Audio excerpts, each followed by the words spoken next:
Chères auditrices, chers auditeurs, je suis Florian et bienvenue dans ce premier épisode du podcast du Coin des Familles consacré à l'histoire du sang. Avant les connaissances précises connues aujourd'hui, de nombreuses croyances et théories entouraient le sang.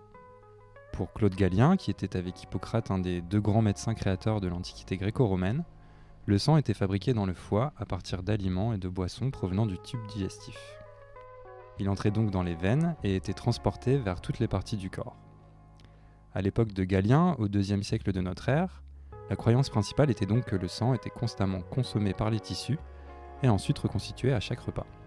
Pendant 2 millénaires, les principes de la médecine sont restés principalement les mêmes et tournaient autour d'une théorie, celle des humeurs.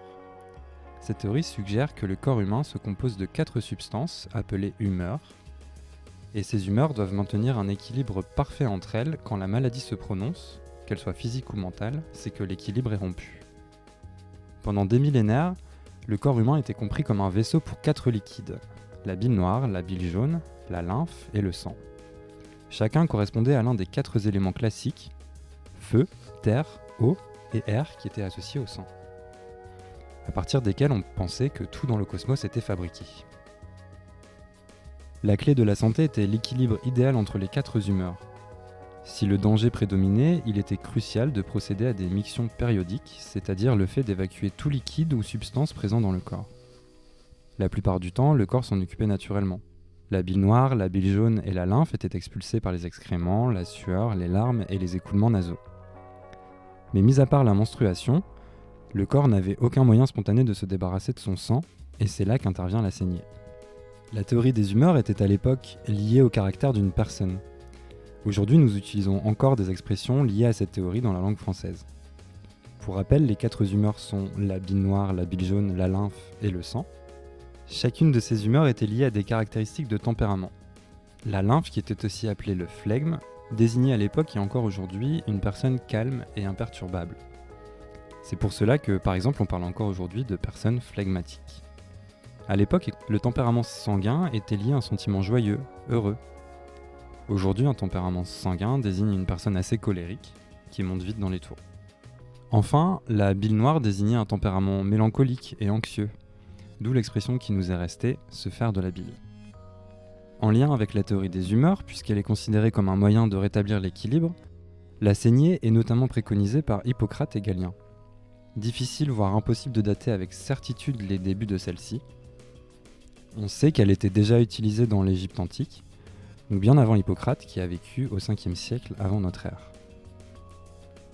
Bien plus tard, Leonardo Bottalo, médecin royal de la deuxième moitié du XVIe siècle, qui s'occupa de Charles IX et Henri III, déclarait que la saignée est, et je cite, le seul vrai remède de toutes les affections. Près de 100 ans plus tard, Molière, dans Le Malade imaginaire, se moque des arrogants médecins Diafoirus, père et fils, qui préconisaient notamment la saignée de manière systématique. Il faut également savoir que pendant des siècles, les médecins pouvaient être condamnés à mort pour mauvaises pratiques. Cela a eu plusieurs effets sur la profession de médecin-chirurgien vers l'an 1000. En Occident, à cette époque, la pratique médico-chirurgicale est le fait de religieux exerçant dans des couvents ou les premiers hôpitaux. En 1163, lors du concile de Tours, l'Église décrète Ecclesia aboret a sanguine. L'Église est le sang. Avec ce décret, les médecins, la plupart membres du clergé à l'époque, ne peuvent plus pratiquer la chirurgie et celle-ci est reléguée à un rang inférieur pour plusieurs siècles. C'est donc pour cela qu'un nouveau type de métier va se développer, le barbier chirurgien. Ce barbier chirurgien est en fait un artisan à plusieurs facettes, il est barbier, coiffeur, maquilleur et donc chirurgien. Ce sont de vrais soignants que la population vient voir régulièrement pour une taille de barbe, une coupe de cheveux ou une saignée. Ce métier que l'on peut considérer déjà loin de la médecine traditionnelle pourra parfois être synonyme d'ascension sociale, comme par exemple pour Ambroise Paré. Fils de barbier chirurgien, il reprendra le commerce de son père avant de devenir le chirurgien de plusieurs rois de France, à savoir les successeurs de François Ier, donc François II, Charles IX et Henri III. Mais force est de constater que la pratique de la saignée a été émaillée d'abus. Benjamin Rush, un des fondateurs des États-Unis d'Amérique, puisqu'il a apposé sa signature à la Déclaration d'indépendance, était lui surnommé le prince des saignées. Convaincu de son efficacité, Il était notamment persuadé que retirer 2,42 litres de sang à un patient était un traitement efficace. George Washington, premier président des États-Unis, est d'ailleurs probablement mort à cause de saignées excessives. Souffrant en 1799 d'un syndrome grippal, il se fit soustraire près de 4 litres de sang en 3 jours et mourut 2 jours plus tard. La pratique de la saignée était donc quasi systématique. En témoignent les 47 prélèvements faits en un an chez Louis XIII et les 2000 saignées qu'a subi Louis XIV au cours de ses 76 années de vie, ce qui représente à peu près 26 saignées par an. Mais peu à peu, la médecine va se tourner vers un autre procédé, la transfusion sanguine. Et c'est William Harvey, scientifique britannique, qui fut le premier à décrire la circulation sanguine. L'ensemble de ses travaux sur le sujet, débutés en 1616, fait l'objet d'un ouvrage en 1628, Exercice anatomique sur le mouvement du cœur et du sang chez les animaux. En 1667, le 15 juin précisément, Jean-Baptiste Denis, médecin personnel de Louis XIV, est le premier à injecter, de manière bien documentée, le sang d'un animal à un homme. Fort de cette expérience, il traite 4 autres patients par transfusion dans cette même année 1667. Alors que les 2 premiers survivent à ce traitement, les 2 derniers en meurent. Le traitement du dernier patient fait même grand bruit. Une controverse naît en effet de ce décès car la femme du patient accuse Denis d'être à l'origine de la mort de son époux. Le médecin est donc accusé de meurtre, puis acquitté lors du procès. La femme du défunt, elle, sera condamnée pour empoisonnement de son mari à l'arsenic. Cette affaire fait à l'époque grand bruit et les pratiques de Denis, très nouvelles pour l'époque, commencent à poser problème à tel point que le Parlement ira jusqu'à interdire par décret toute transfusion en 1670. 4 ans plus tard, un médecin néerlandais nommé Van Leeuwenhoek fait la découverte des globules rouges, notamment en étudiant minutieusement de nombreux animaux et l'être humain. Et c'est seulement un siècle et demi plus tard que de nouvelles tentatives de progrès seront faites. En 1829, James Blundell, scientifique anglais, publie un article dans la toute jeune revue The Lancet pour promouvoir la transfusion d'homme à homme. En effet, on utilise dès lors plus le sang des animaux pour les transfuser à des hommes car il y a eu trop de cas de décès. Cependant, l'article de Blundell ne fait pas trop d'effet. De nombreux problèmes subsistent encore comme la coagulation du sang, qui rend la transfusion encore très compliquée, et ce problème en restera un pendant de nombreuses décennies. Des procédés ont été testés et utilisés pour la prévenir. Par exemple, on commence par ajouter du citrate de soude en 1914, puis du dextrose 2 ans plus tard. Mais ces procédés ne s'avèrent que peu efficaces. Le XXe siècle est bien entendu le siècle des grandes avancées et il commence fort puisqu'en 1900, l'Autrichien Karl Landsteiner fait la découverte de plusieurs types de groupes sanguins, les groupes A, B et O. Désormais, la plupart des transfusions sont des succès. Landsteiner recevra d'ailleurs le prix Nobel de médecine en 1930 pour ses découvertes. Pendant la Première Guerre mondiale, on assiste à une progression dans les procédés de transfusion.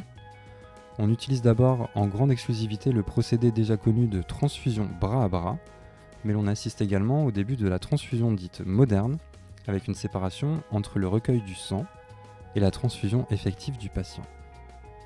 Et comme l'on commence à comprendre que désormais le procédé marche, on essaye donc d'organiser la collecte. En 1928, Arnaud Tsank, médecin français, qui fut ambulancier militaire pendant la Première Guerre mondiale et qui avait donc saisi toute l'importance de la transfusion sanguine, fonde le premier centre de transfusion sanguine à l'hôpital Saint-Antoine de Paris, sous le nom d'œuvre de la transfusion sanguine d'urgence. Le centre réalisera 262 transfusions en 1929, 3738 en 1932 et plus de 35 000 en 1948. En 1949, il crée alors le Centre national de transfusion sanguine, rue Cabanel dans le 15e arrondissement de Paris. Mais à l'époque, on ne donne pas son sang, on le vend. Et Arnaud Tsank milite alors pour que le geste devienne gratuit et volontaire.